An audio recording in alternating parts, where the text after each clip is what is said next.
Welcome back to Adams Field, where the Warriors open the season with a 31-0 shutout victory over the Walsh Cavaliers. Joe Abramson along with Kevin Breckmacher. And Kevin, it wasn't pretty early, but beautiful thing at the end.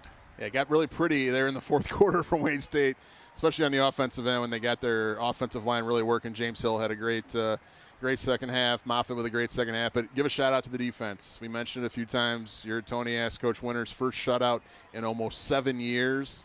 This defense came into this year very unheralded. I think they're going to get some looks after tonight. I think they are, and the special teams will as well. They made some big plays in the first half. Special teams set up the first points of the season for the Warriors. Let's take a look at some of the highlights. Yeah, not a lot of highlights in that first half, for either team really, but it started off with that block punt from Wayne State. You see it right here, and that was a good way to start the game. Toth getting in there, getting his hand up there to block that punt. It led to a Wayne State field goal, and the Warriors took a quick 3-0 lead. Yeah, Shane Hines, first day as a Warrior. Not first game as a Warrior, first day as a Warrior with the field goal, making it 3-0. And then the Warriors went deep to Doris Roberson. Dakota Cup, 62 yards. His best pass of the day by far. And again, Roberson outrunning the defense for about the third time in that half. They finally connected against the wind instead of going with the wind. He laid it in there nicely, and Roberson with a long touchdown catch to make it 10-0 Wayne State. 10-0 at halftime, but let's face it, we were all concerned. Things weren't really happening, and even early in the third quarter they weren't happening. And then all of a sudden, somebody named James Hill showed up.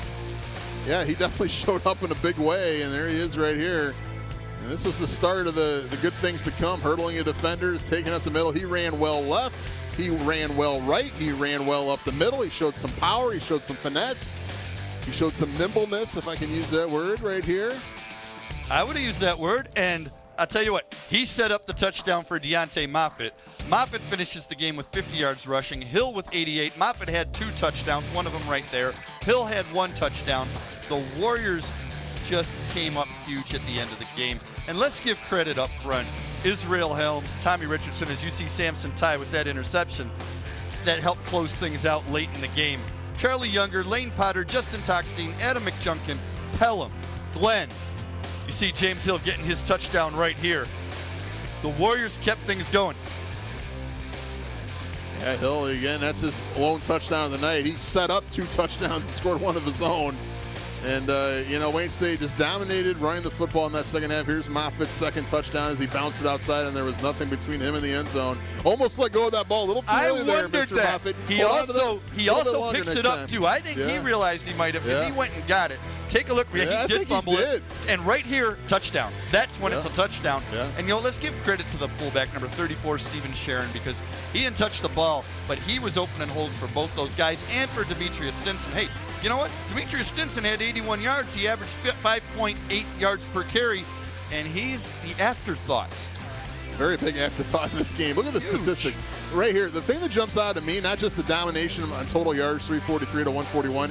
How about for the first game of the year, Wayne State had no penalties? No penalties, and I love the 18 first downs.